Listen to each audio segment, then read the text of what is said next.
بسم الله الرحمن الرحيم والصلاة والسلام على أشرف الأنبياء والمرسلين حبيبنا محمد وعلى آله وصحبه أجمعين. رب اشرح لي صدري ويسر لي أمري واحلل عقدة من لساني يفقهوا قولي. أما بعد. السلام عليكم ورحمة الله تعالى وبركاته.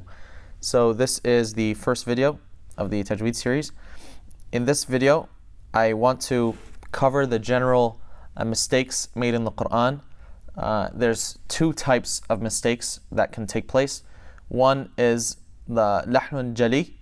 So these are the very obvious mistakes. You don't need to have studied tajweed to know these types of mistakes. Even if you're just a normal Arabic speaker, or even if you don't even speak Arabic, if you are familiar with the Quran, you can easily tell these mistakes. And then there is lahnun khafi. Lahnun khafi is the hidden mistakes.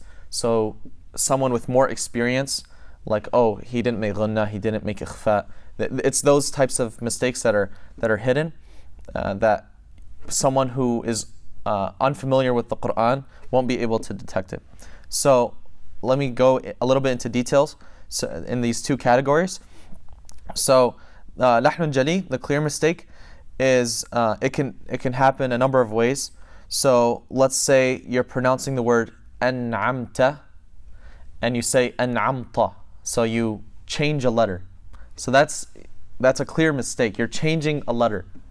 So by the way, even if you make an obvious mistake unintentionally, it's still considered haram because you are changing the words of Allah. So you have to be very careful.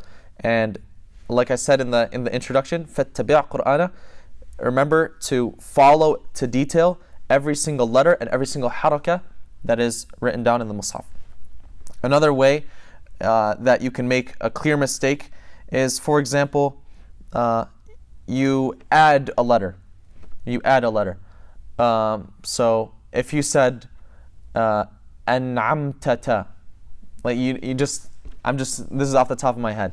You just add a letter. That is clearly a mistake, because an'amtata is not a word in the Quran even. It's not a word in the Arabic language even. So that's considered a clear mistake. Another clear mistake you can make is if you remove a letter. So if you say صِرَاطَ الَّذِينَ أَنْعَمْ عَلَيْهِمْ, like you missed a letter. What happened there? So removing the letter, that's also a clear mistake. That's considered haram as well. And another way you can make a clear mistake is if you change a harakah. So if you say صِرَاطَ الَّذِينَ أَنْعَمْتُ عَلَيْهِمْ, you're changing the harakah. That's a clear mistake as well. So that's pretty much it for clear mistakes. So you can make it one of those ways. And then the second category is lahnun khafi. So these are the hidden mistakes. So very simply, if you make a mistake with ghunnah, ikhfa, with the length of the med, for example, if you're saying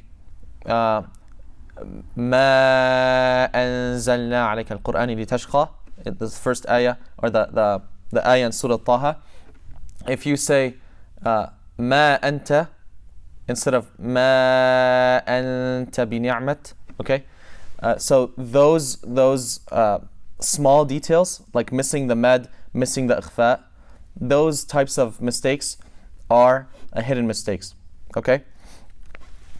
And I just want to clarify something, that the med munfasil that we'll talk about later, the types of med that you find in between two words, if you're reading in qasr al-munfasil, this is a type of recitation that you can read riwayat Hafs an Asim, our standard form of recitation.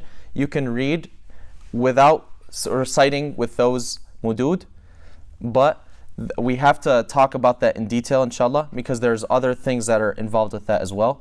So for now, just focus on reciting the meds and the ikhfa, and we'll talk about this later, inshallah. And then another thing that I want to mention is, so when you recite a harakah, okay, so in this book that I'm reading, so this is This is the book that I'm reading out of. On page 87, it talks about perfecting the pronunciation of each haraka, which is, it's pretty interesting because we don't really talk about this a lot. If you say, for example, the word tuba, do you see how my mouth looks? Tuba.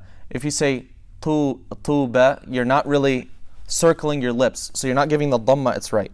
So it's a small mistake, but even to that level, pronouncing the haraka correctly. So real quickly, for fatha, it's opening the mouth, alif, alif. And then for dhamma, tuba. So you have to circle your lips or else you're not pronouncing a dhamma.